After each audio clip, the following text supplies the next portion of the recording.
But Thomas Frank confirmed in his press conference yesterday, where he was pretty much asked exclusively all about Ivan Toney throughout the entire press conference, that Toney doesn't just start against Nottingham Forest tonight, he will captain the side as well. And Paul Merson, when you look at the run of form that Brentford are in at the moment, 5 league defeats in a row, out of the FA Cup as well, during the January transfer window, this will feel like a new signing, won't it? 100%. You know, you look at the teams down the bottom, they'd love to have a £70 million player coming. You know, that's what it feels like, that like they're buying a new player.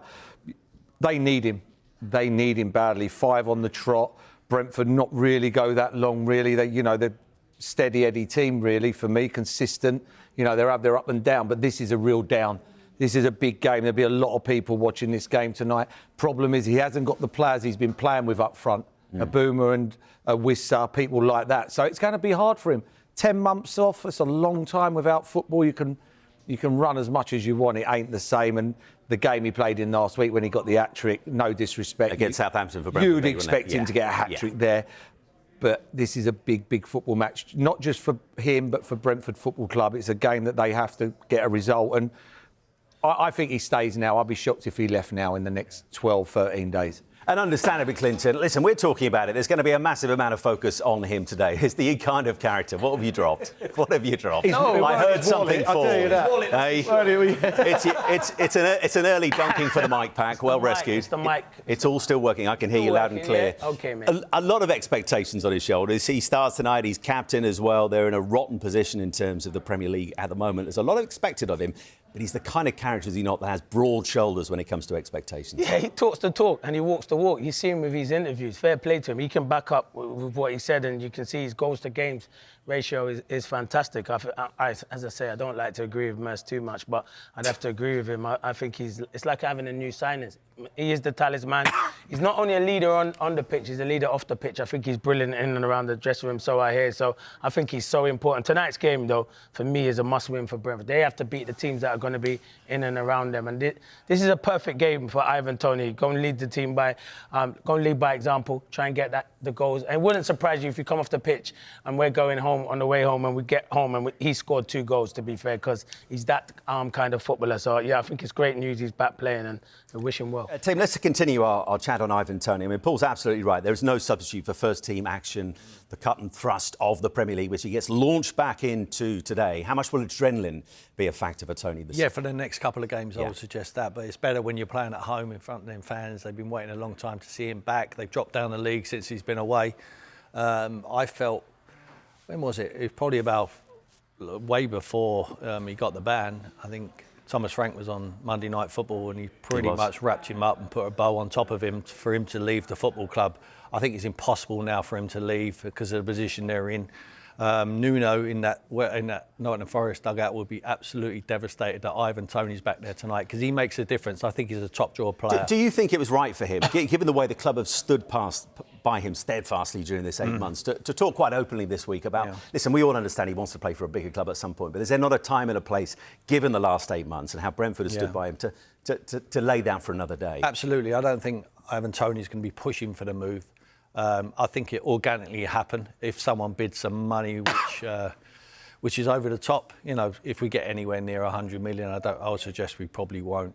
But if we did, then they will sell him, no matter what position they are in the league. And I think Ivan Toney would then consider his options and decide to leave the football club.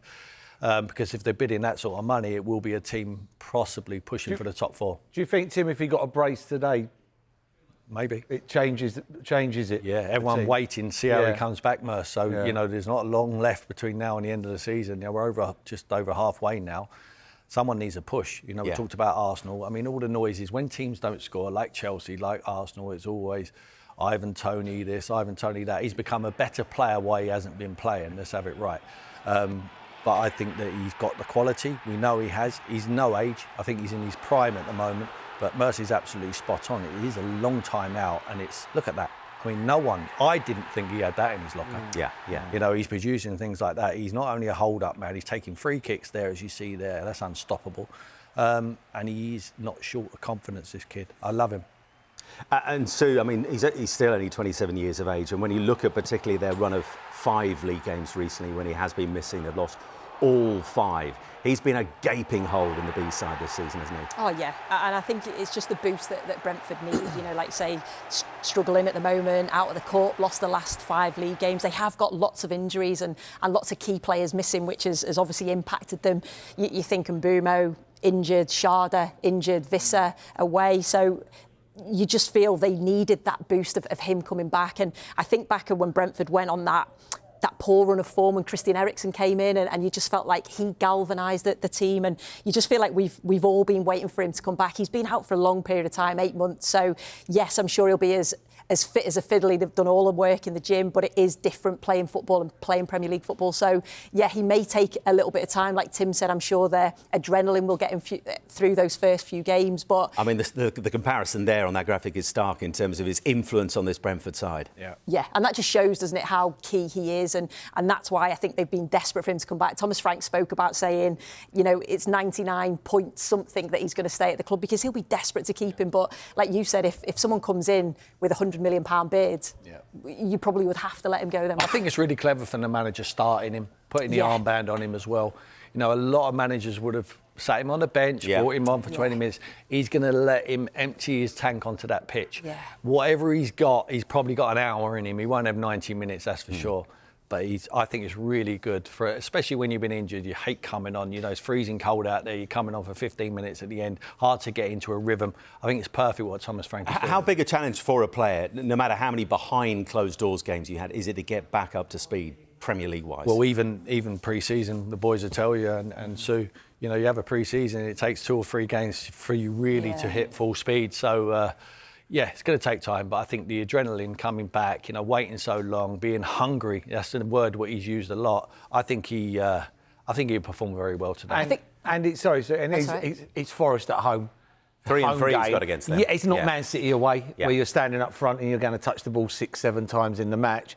He's going to have a lot of balls, a lot of touches of the ball.